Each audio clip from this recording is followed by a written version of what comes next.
श्री गणेशाय नमः।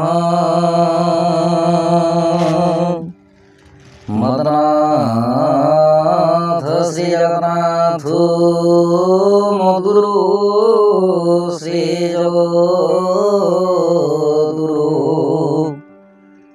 मदात्मा सर्वभूतात्मा तस्मै श्री गुरुभ्ये नमः। नीलमणिमणिकान्ति शुभ्रदन्ति वेदान्ति घनघनप्रसन्ति माधवी दिव्यदन्ति मुकुलितकेशमण्डी भाळि सिन्दूरगण्डी बृहरिगुडै दण्डी मारणनाशुगण्डी बहिनयलखण्डी सिंहवागितरण्डी चमकचहटहुण्डी भोजनेतुतरण्डी कनकमधारमुण्डी दुष्टतमदण्डी आपदमान खण्डी उमा भगवती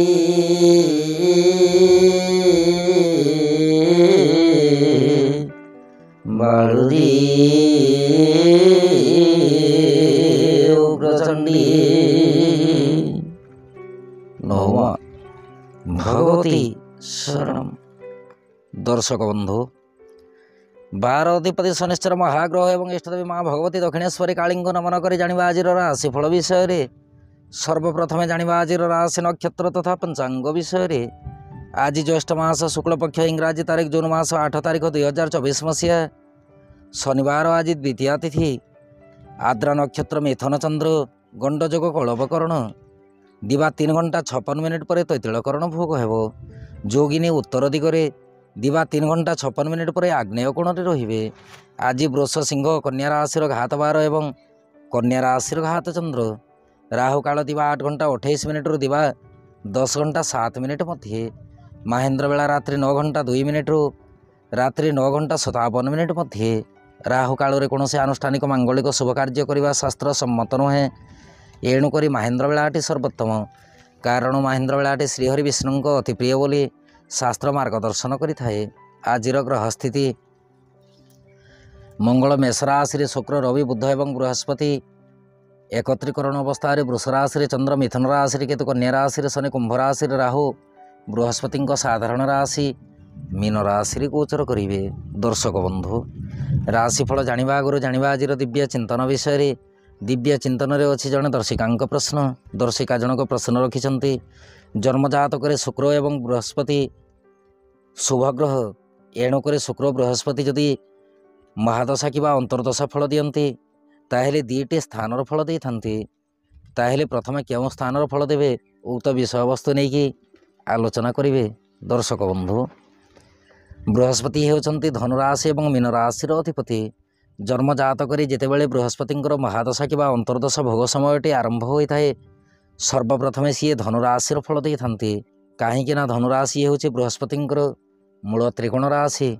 सर्वप्रथमे मूल त्रिकोण राशि फल दे सारा तापर मीन राशि फल दे थांती। मीन राशि हूँ बृहस्पति साधारण राशि। से ही प्रकार शुक्र तुला राशि मूल त्रिकोणी हो जाती। तुला राशि जितेबाला शुक्र अवस्थान करती से ही समय जन्मजातक महादशा कि अंतर्दशा जदि भोग होता है सर्वप्रथमे तुला राशि फल दे सारा वृष राशि फल दे थांती। दर्शक बंधु शुक्र महादशार समष्टि हूँ 20 वर्ष। से ही 20 वर्ष समयटी सर्वप्रथमे 10 वर्ष समय तुला राशि प्रभाव उपरे जन्मजातक प्रभावित हो। जो आउ 10 वर्षटी रही से ही 10 वर्षटी वृष राशि फलटी जन्मजातक भोग कर।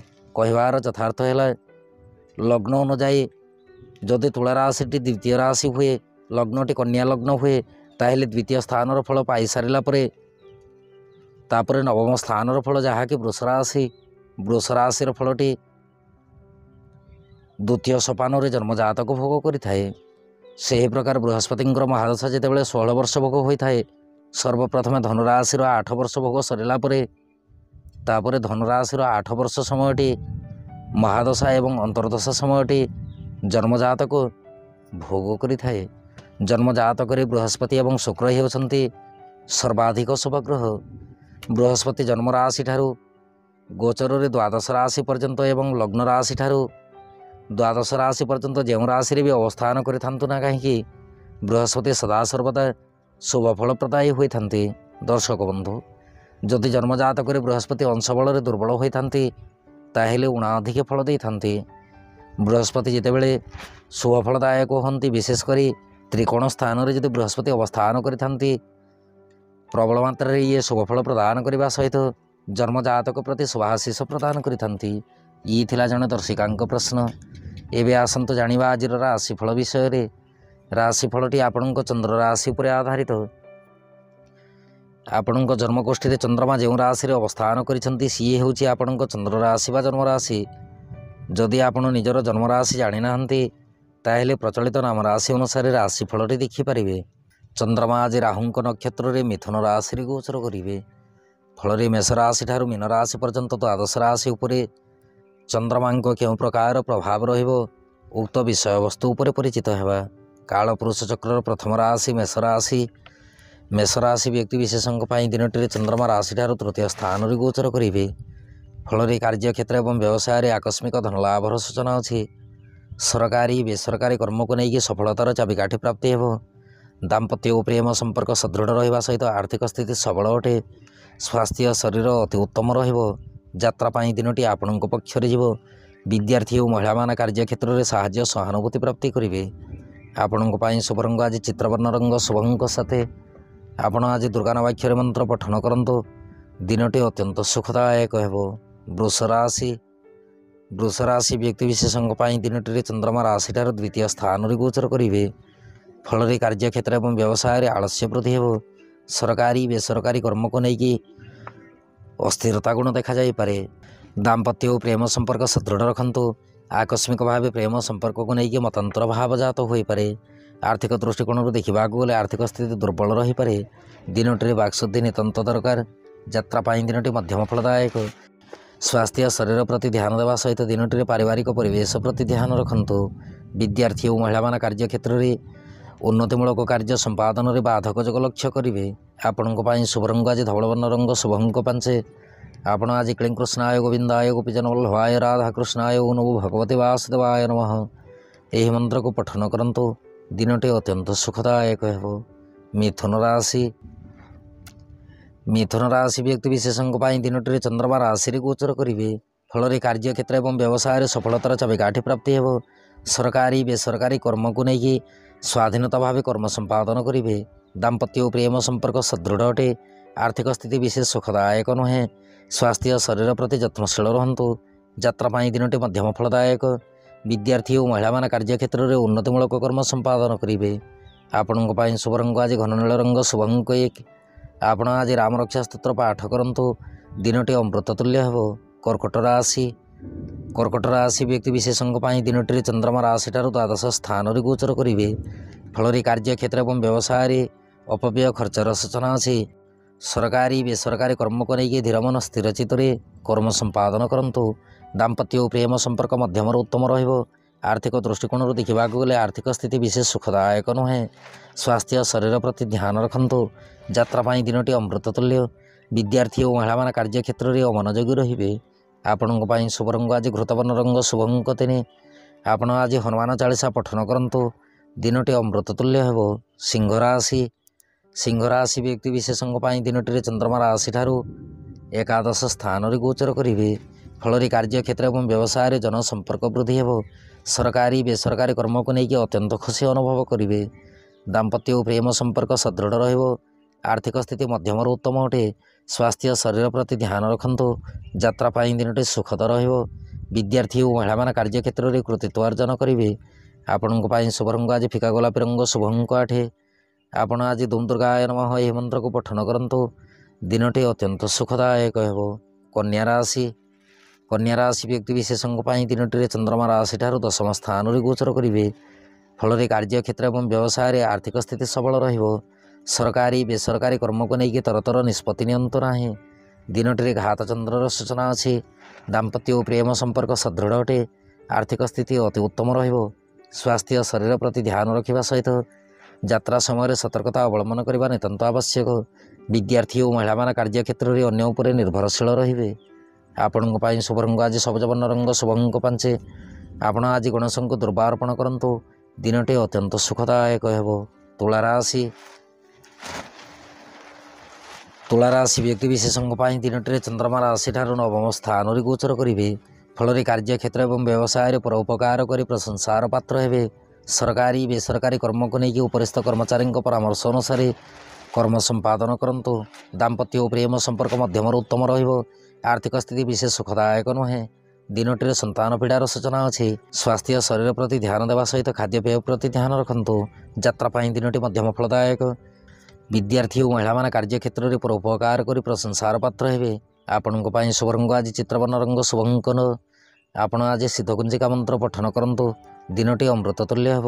ବିଛା ରାଶି ବ୍ୟକ୍ତି ବିଶେଷଙ୍କ ପାଇଁ ଦିନଟିରେ ଚନ୍ଦ୍ରମା ରାଶିଠାରୁ ଅଷ୍ଟମ ସ୍ଥାନରେ ଗୋଚର କରିବେ।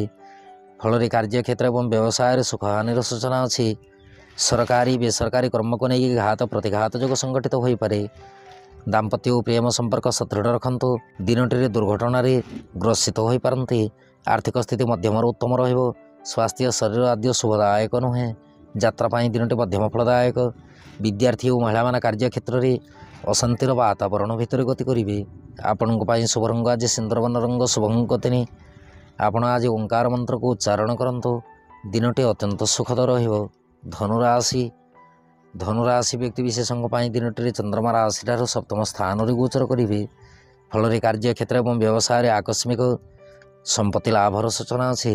ସରକାରୀ ବେସରକାରୀ କର୍ମକୁ ନେଇକି ସଦାସର୍ବଦା ଉତ୍ସାହିତ ରହିବେ। ଦାମ୍ପତ୍ୟ ଓ ପ୍ରେମ ସମ୍ପର୍କ ଅତି ଉତ୍ତମ ରହିବ।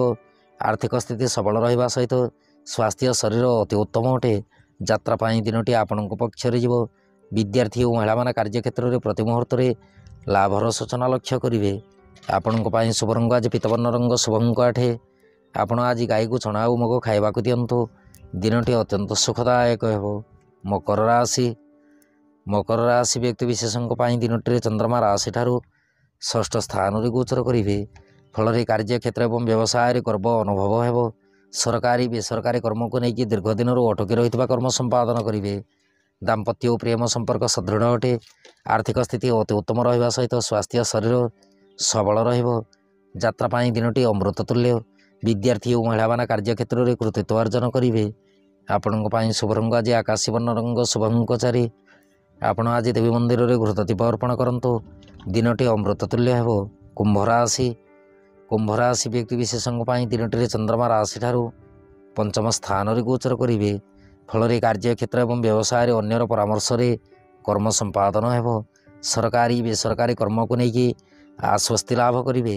ଦାମ୍ପତ୍ୟ ଓ ପ୍ରେମ ସମ୍ପର୍କ ସୁଦୃଢ଼ ଅଟେ। ଆର୍ଥିକ ସ୍ଥିତି ଅତି ଉତ୍ତମ ରହିବ। ସ୍ୱାସ୍ଥ୍ୟ ଶରୀର ପ୍ରତି ଅଳ୍ପ ମାତ୍ରାରେ ଧ୍ୟାନ ରଖନ୍ତୁ। ଯାତ୍ରା ପାଇଁ ଦିନଟି ସୁଖଦ ଅଟେ।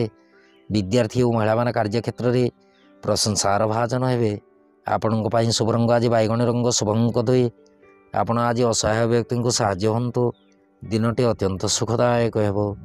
ମୀନ